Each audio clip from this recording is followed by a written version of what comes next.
Hello everyone, it's good to have you back in this new season of The Lord of the Rings, The Ring of Power.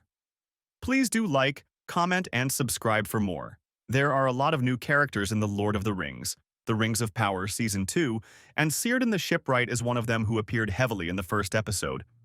He first assists Elrond in his endeavor to toss the three Elven Rings of Power into the sea in order to destroy them, but after experiencing an odd wave upset his boat, he decides against it. Galadriel and High King Gil-galad consider him to be among the most intelligent and sensible elves in all of Middle-earth. Who is this man, then, to demand such reverence? The Rings of Power. Season 2 opens with Círdan declaring for the first time that perfection exists only in Valinor. But the interesting thing about this line is that he has never actually visited Valinor. In actuality, following the events of The Lord of the Rings, The Return of the King, Círdan is the very last elf to depart Middle-earth for the Undying Lands. Being one of the most senior elves in Middle-earth, his duty has always been to ensure the safety of those who are called beyond the sea. The first awakening of the elves in the early days of Middle-earth led to their eventual division into the Vanyar, the Noldor, and the Teleri. Among the latter, Círdan was regarded as a skilled shipwright and sailor. A portion of the Teleri chose to remain in Middle-earth and were dubbed Sindar when all the elven groups were initially summoned to Valinor. Among them was Círdan. Despite being his greatest desire, he has never set foot in Valinor. A distinguishing feature of Círdan's appearance is his beard, which highlights his advanced age and sagacity as the only elf with one.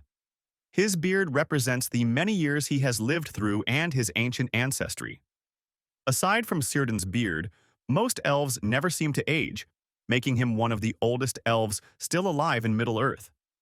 It was the conviction that he was meant to help others reach Valinor that led Círdan to stay in Middle-earth. In order to continue giving the elves who were called to the West safe passage, he rose to the position of Lord of Grey Havens, a harbor near Lindon. He also always made sure that he would be the last person to depart should the light of the Eldar ever fade from Middle-earth. Always honest and practical, the Valar frequently bestowed upon Círdan the gift of foresight. It was then that he realized how important he would be to Middle-earth's second and third ages. He anticipated that his abilities and presence would be required to support the struggle against evil and assist others in reaching Valinor. He understood that his purpose was not only to build ships, but also to help guide and protect Middle-earth's people during times of great peril. Throughout the Rings of Power. Though J.R.R. Tolkien's account of the Rings' role in defending Middle-earth differs slightly, Círdan is naturally persuaded of their importance. He advises against Galadriel-style forging of the three Elven rings. Nevertheless, after Celebrimbor, Charles Edwards, assembles the parts, he designates Círdan as the owner of Narya, the Ring of Fire. As the wisest and oldest elf in Middle-earth, Círdan is the ideal suitor for Narya, who has the ability to inspire courage and hope in others.